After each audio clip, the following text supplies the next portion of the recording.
Hello friends, મુદ્રિકાસ કુકમાં સ્વાગત છે તમારું।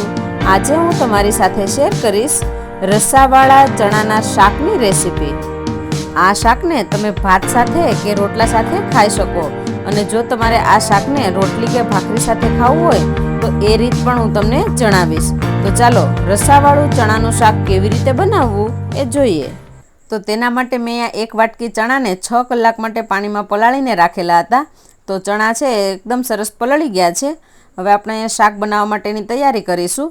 તો તેના માટે મેં આ 2 મીડિયમ સાઇઝના કાંદાના આ રીતે ટુકડા કરીને લીધા છે।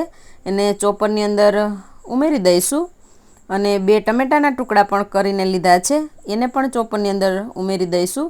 અહીંયા જે પ્રમાણે કાંદા લીધા હોય એ પ્રમાણે આપણે ટમેટા લેવાના છે। હવે કાંદા અને ટમેટાને ચોપરની અંદર ક્રશ કરી લઈશું અને જો તમારે મિક્સરની અંદર ક્રશ કરવા હોય તો આ રીતના અધકચરા રાખવાના છે। તો કાંદા અને ટમેટા ક્રશ થઈ ગયા છે। હવે કુકરની અંદર આપણે ચણા ઉમેરીશું, તો પાણી કાઢીને ચણા ઉમેરવાના છે અને કાંદા અને ટમેટા ક્રશ કરીને લીધા છે એ ઉમેરી દઈશું। હવે મસાલા ઉમેરીશું, તો સ્વાદ અનુસાર મીઠું, 1 ચમચી હળદર, 1 ચમચી ધાણા જીરું પાવડર, 2 ચમચી કશ્મીરી લાલ મરચું, અડધી ચમચી શેકેલા જીરાનો પાવડર, 1 મોટી ચમચી આદુ મરચાં અને લસણની પેસ્ટ। હવે પાણી ઉમેરીશું, તો અહીંયા 2 ગ્લાસ જેટલું પાણી ઉમેરવાનું છે। પાણી ઉમેરી અને આપણે મિક્સ કરી લઈશું। મિક્સ થઈ જાય એટલે આપણે હવે કુકર પેક કરી અને 4 વિસલ થવા દેવાની છે। તો 4 વિસલ થાય ત્યાં સુધી આપણે ગેસની ફ્લેમ હાઈ રાખીશું અને ગેસની ફ્લેમ લો કરી અને 15 મિનિટ ચડવા દઈશું। 15 મિનિટ જેવું થઈ ગયું છે અને ચણા બફાઈ ગયા છે। તો આપણે ચણાને જોઈ લઈશું, તો એકદમ સરસ ચણા બફાઈ ગયા છે। હવે ચણાની અંદર જે પાણી છે એ આપણે કાઢી લેવાનું છે। તો પાણી કાઢવા માટે એક બાઉલની અંદર ચાળણો રાખી દઈશું અને ચણા ઉમેરી દઈશું। તો આ રીતે પાણી કાઢી લઈશું અને જે પાણી વધ્યું છે એ આપણે શાકના વઘારમાં ફરીથી ઉપયોગ કરવાનો છે। તો હવે આપણે શાકના વઘાર માટે એક પેનની અંદર 1 ચમચા જેટલું તેલ ઉમેરીશું। તેલ ગરમ થાય એટલે 1 ચમચી આખું જીરું ઉમેરીશું, ચપટી હિંગ અને બાફેલા ચણા રાખેલા છે એ ઉમેરી દઈશું। ચણાને 2 થી 3 મિનિટ તેલમાં ચડવા દેવાના છે એટલે મસાલાનો કાચો સ્વાદ છે એ ન આવે અને કાંદા ટમેટા છે એ તેલમાં બરાબર ચડી જાય। તો આ રીતે 2 થી 3 મિનિટ ગેસની ફ્લેમ હાઈ રાખીને હલાવતા જઈશું। તો 3 મિનિટ જેવું થઈ ગયું છે અને આપણું કોરું શાક બનીને તૈયાર થઈ ગયું છે।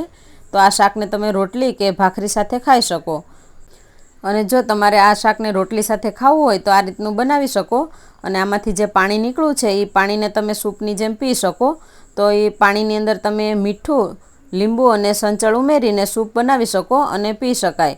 અને અહીંયા અત્યારે તો હું રસાવાળું શાક બનાવું છું એટલા માટે આપણે પાણી આની અંદર ઉમેરી દેવાનું છે, કેમ કે હું ભાતની સાથે ખવાય એ રીતનું ચણાનું શાક બનાવું છું। તો હવે આપણે જે પાણી કાઢેલું છે એ ઉમેરી દઈશું શાકની અંદર। પાણી ઉમેરીને મિક્સ કરી લઈશું। પાણી ગરમ છે એટલે શાકને ચડતા વધારે સમય નહીં લાગે। તો આ રીતે મિક્સ કરી લઈશું। ગેસની ફ્લેમ હાઈ રાખી અને 5-1 મિનિટ ચડવા દેવાનું છે। તો શાક મિક્સ થઈ ગયું છે અને 5-1 મિનિટ જેવું થઈ ગયું છે। હવે આપણે ગેસની ફ્લેમ બંધ કરી દઈશું। તો એકદમ સરસ આપણું ચણાનું ઘાટા રસાવાળું શાક બનીને તૈયાર થઈ ગયું છે।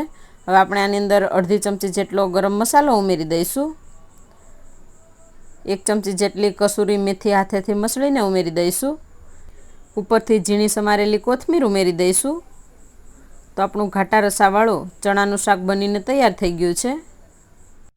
તો આ ગરમા ગરમ શાકને ભાત સાથે સર્વ કરીએ।